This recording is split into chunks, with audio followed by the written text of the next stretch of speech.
বাইস্তে গরু বেচপা নাকি শুনলাম গরু বেচপা? গরু তো বেচবো।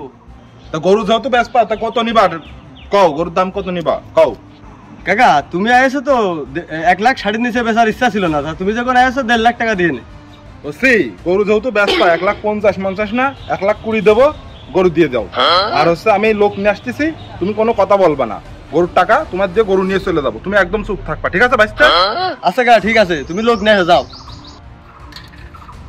বলছি তুমি তো গরুর কথা কইছিলে, চলো গরু পাইছি, গরু এটা নিয়ে নিতে হবে, বুঝছো? তোমার তো কোনো সমস্যা না, আমি যেটা দেবো ওইটাই তো, ঠিক আছে? দাম একদম তোমার জন্য কম রেখেছে বাইস্তে, বুঝছো?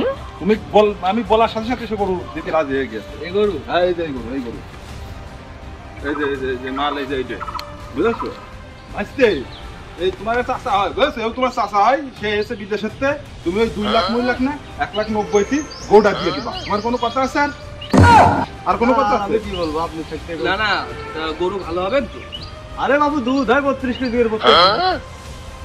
গরু ভালো হবে না মানে? তুই না পরিচিত না, তুমি দুধের বাম দেখো, বাম দেখতে পাচ্ছ না কত বড় বাম? আমার তো এই সব নিয়ে কোনো চিন্তা নেই, তুমি 1,90,000 দিবা, গরু এদিন চল ভাই, গরু নিয়ে চল।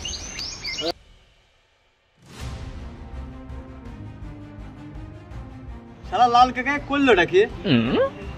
6 মাস এই গরুটা পুষে 10,000 টাকা লাভ করতে পারলাম না, আর লাল কাকা এই 20 মিনিটের ভিতরে 70,000 টাকা লাভ করে চলে গেল। এই গরু মরু পুষাবাদ, দালালি শুরু করবো, লাল কাকার সাথে 2 দালালি শুরু করবো, এই গরু মরু পুষাবাদ।